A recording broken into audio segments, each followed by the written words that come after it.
Et comment raconter l'histoire avec un grand H au plus grand nombre? La Cité de l'Histoire de la Défense à Paris a peut-être trouvé la formule magique. 2 ans d'existence déjà. Alors attention, la Cité de l'Histoire n'est ni un musée, ni un parc d'attractions. Alors, qu'est-ce que c'est, me direz-vous? Eh bien, c'est une autre façon de vivre et comprendre l'histoire, bien plus immersive.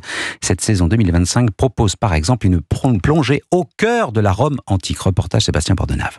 Comprendre sa stratégie militaire, vivre son irrésistible ascension, tout ça dans une gigantesque salle à 360 degrés avec 700 mètres carrés de surface de projection et 18 points de son. Forcément, c'est impressionnant. Antoine, 7 ans. Je savais pas que les Romains, ils avaient gagné contre la Gaule. Tous les 6 mois, la Cité de l'Histoire change de thématique, mais propose aussi un parcours historique permanent.